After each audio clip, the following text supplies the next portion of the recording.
Hello, everybody, and welcome back to Trekyards Behind the Scenes, which is my office.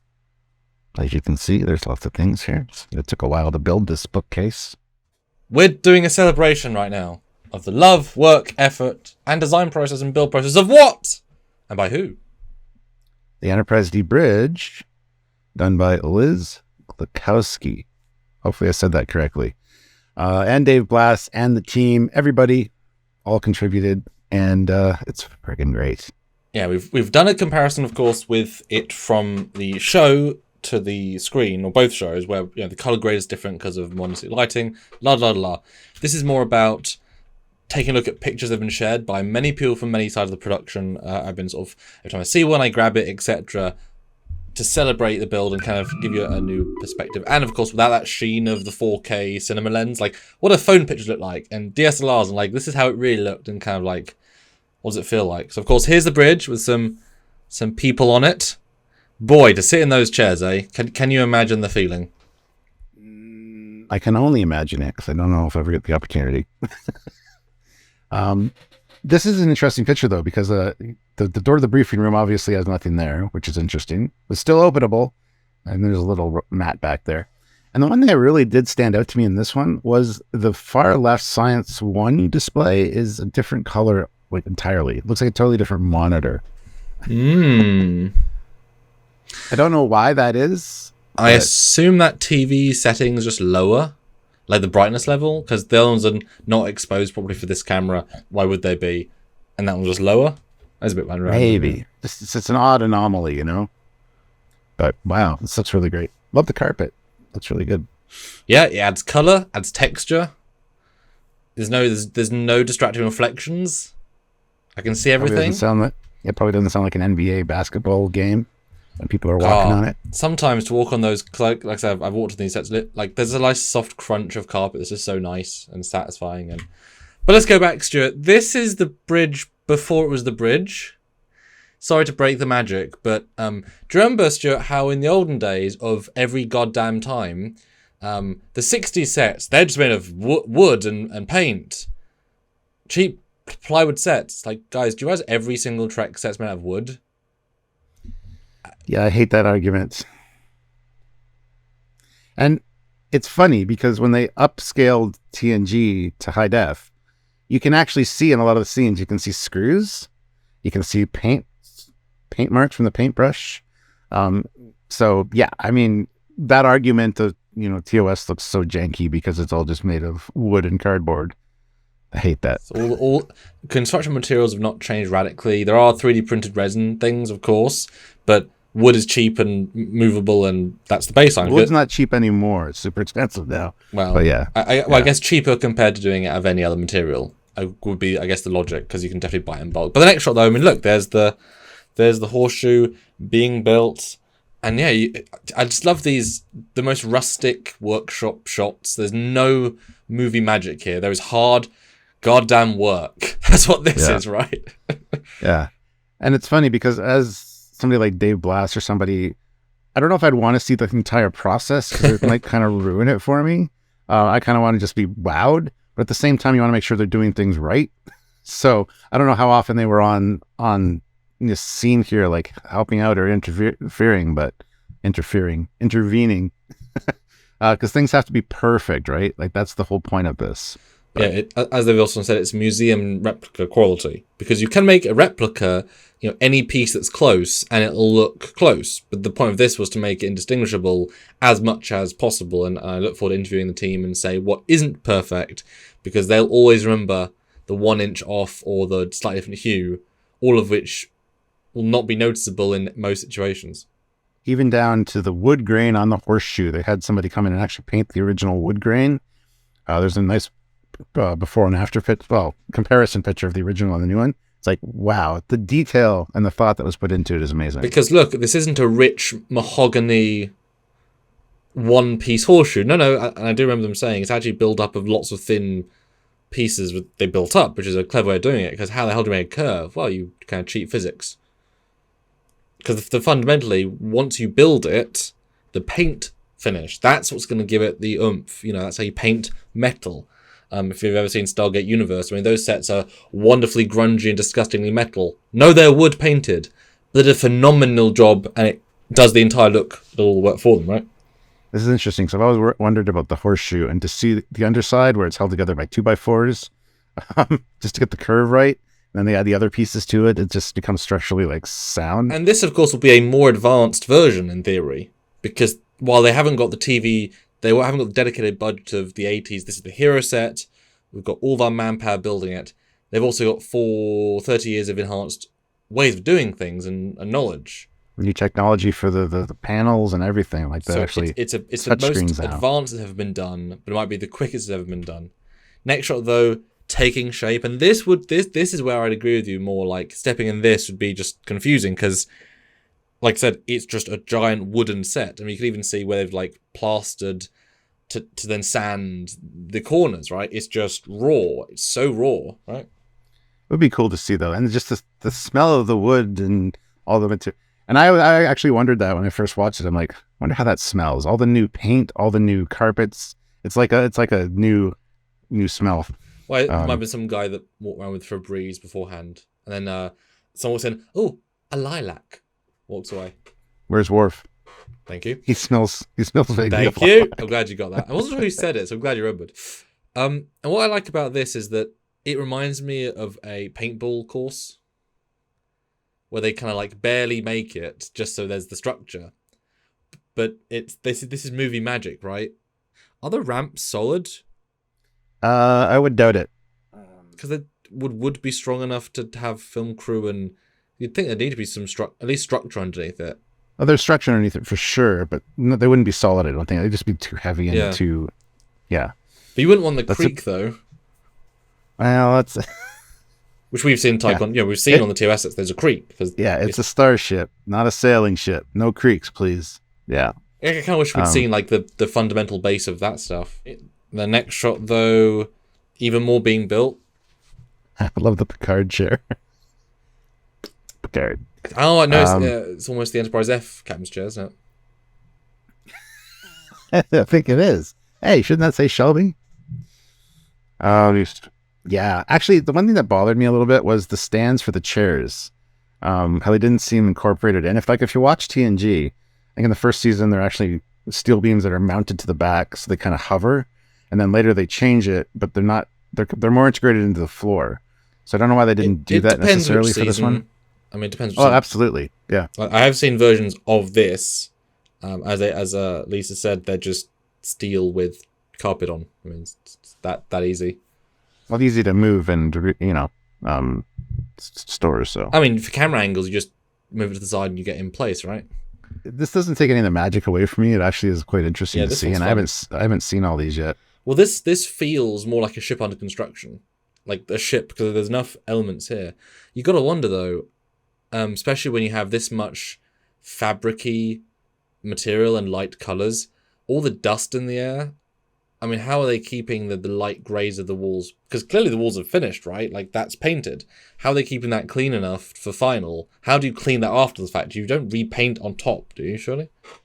No, you don't. And by this point, there'll be no more cutting or sanding, probably. The sanding's been done, the painting's done. So you're not going to get those fine particles.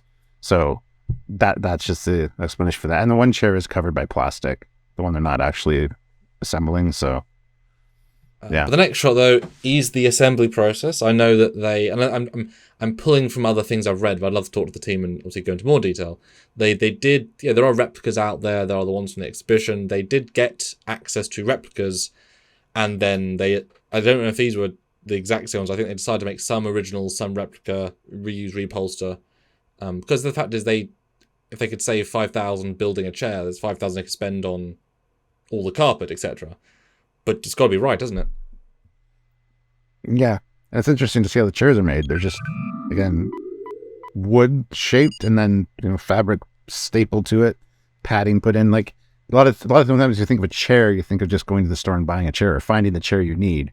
But to actually build your own unique chair, I mean, that's quite something. So I remember that classic shot of Enterprise E chair, which is quite a big, bold captain's chair. And then when they started assembling it for something, it's like there's a hollow space and dirty black wood in the middle. It looks horrible because the outside is all that's important, right? That final finish doesn't matter what else is there. Movie magic, man. Movie magic. And then speaking of, I mean, it's just wood. I mean, this looks like Ticonderoga a bit when we went there when it was under construction. I mean, people shouldn't be harping on about, the Connie because look, it's the same, and yet look good. Particle board, plywood. Yep, absolutely. Oh, and then we get the team with Doug and the Kudas and Dave Blass, and there's Liz. I don't know the other people, unfortunately, but look at the size of it, though. Like that's looking back. That is the back. That's not the view screen. And it's weird to see it like that. Just imagine if that back panel was all just like another view screen.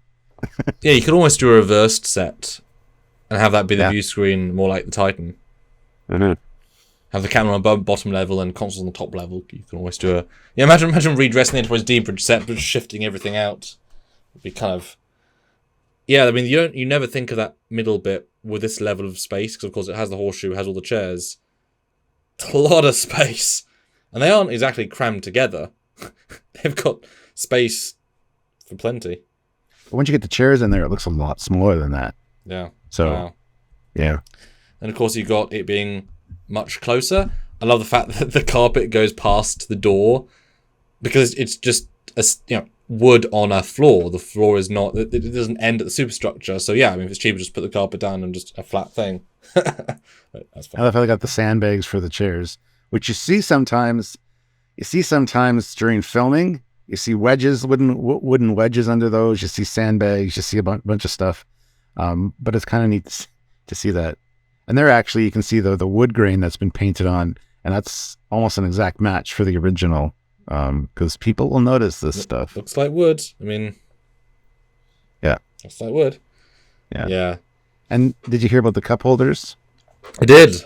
That Andy originally wanted the cup holders, and they actually put them in this time. Well, at least the little markings for them. Yeah, cup spaces. We're not holding those spaces. Next shot, though, it is ostensibly done. They're finally. Look at Mr. Dave Blass. What is he wearing? Hey, I got one of those. He doesn't need to, I mean, you talk about the team that worked on the show, it's next level stuff, it isn't wearing a Discovery hoodie or new Trek. This is like the old school that the most Trek fans really, really engage with. Well, it's interesting there's a blue screen there, but there's still that railing. I wonder if they took the railing off to do the blue screen shots. You feel they'd have to, but it's also there for a safety reason. Or paint it blue at some point. Oh, maybe. That'd be horrible. With all the lighting differences, yeah, maybe. I wonder why blue and not green as well. I know green would have worse color fill because green is better for skin because there's almost no green in our skin. Blue is worse for that, but green reflects light far worse because it's a much brighter hue. So you'd get a lot of green coming into the set, which would then take away from it. Blue does almost none of that, but you have to key harder. Well, there's a whole thing I watched on the difference between green screen and blue screen, and why blue screen was used for so many years and then been replaced by green screen, fairly recently for a lot of things. So, yeah, I don't know exact reason for that, but we still have dedicated stages at different studios with a blue versus green because it's useful. Looks like a good time. And then you have another shot because they didn't actually have to build a ceiling, because that thing alone is going to cost God knows how much because it's intricate, right? I mean, that's a commitment. Because I say you don't have to build it. You do need to build it for correct lighting reference, of course, because it's being lit from the top, right? So you could fake some lighting. I mean, you would need to do it properly, but if you don't have the money, you could put light boxes and do it and roughly, right? That's cool though. I wonder if they had a starfield above the dome, though. No. There was never a shot up there. This is just. I bet it was open to the elements. Can you imagine though, like getting some behind the scenes guy up there filming? While they're filming, that'd be neat to see. Yeah. And why not do that angle in the show? Like go super radical, because that'd have been.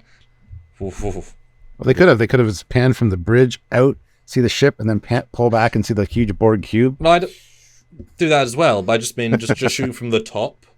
Yeah. Like just doing some action would have been kind of cool. It'd be easier now with the smaller cameras. They could get in there and do different. Yeah. Next shot though is a fun one because of course. Denise Okuda shows the L cars at the bottom of the view screen, but as as many fans were surprised, the view screen is actually carpeted. It's not a surprise to me, anyway. Because you wouldn't necessarily think it would be. It's just painted wood, but they thought to make carpet. That's quite a unique pattern, too, Mm. as far as carpet goes. Don't know why it would be carpeted, but hey, carpet's real important in the future. Next shot, though, is the... It holds everything together. It's like duct tape. Yeah. Next shot, though, is just... God, can you imagine the surrealness for Mr. Mike Okuda walking back into this and just...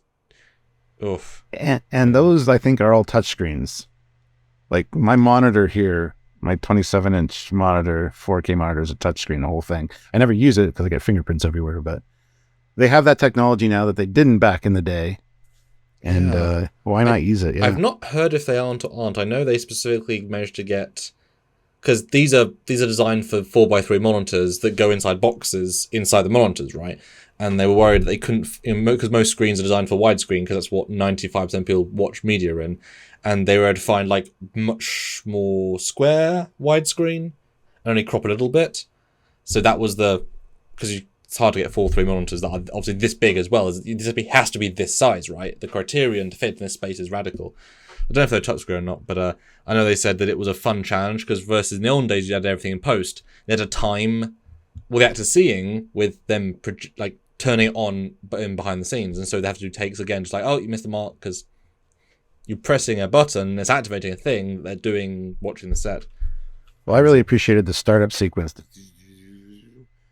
They can do that now. They could not have done that back in the day. They would have to have done it a different technique to kind of come up with that effect. Compositing to do that would have been a lot of manual time, but beautiful. And just for again some context, here is how it started, and here's where we end off. How many people made that happen, right? I mean, it's. I would love to know the final number of people that helped sand it, help build it, help paint it, help light it, help find the LEDs, help color match. I mean, is this a tiny team with insane passion and lots of time? Is this a large team that just threw money at it? I'd love to, what was the extent? It's very impressive. For In a Mirror Darkly, they hammered out that Defiant Bridge in like a weekend. The union guys. I would love to know the logistics behind that, because it can't be easy. But yeah, total numbers would be good, guys. I want to interview these people.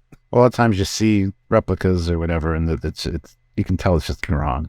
Just the curves are wrong, the heights are wrong. So one of my favorite things, real quick, is just that all the chairs at the back, the stations do still come out, which they never use.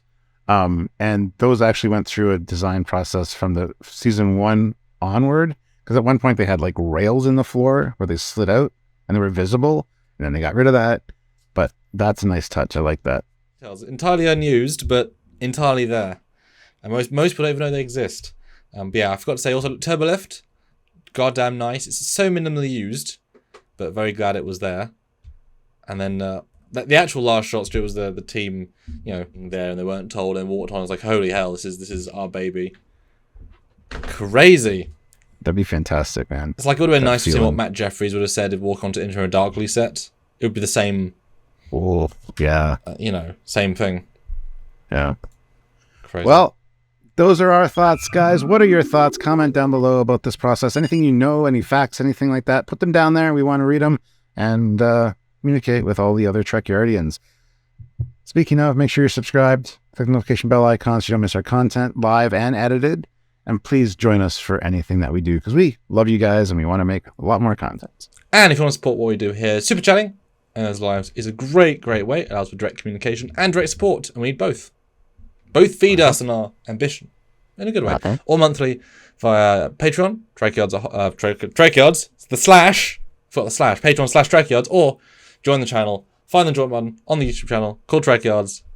Look at the options, select what you want, or one-time donation at trekyards@hotmail.com, that is the PayPal, or buy a shirt from links down below. All helps, and we thank you for any and all of it. That's right. So until next time, he is Commander Cocky. He's Gavin Foley. See you guys later. Bye, guys.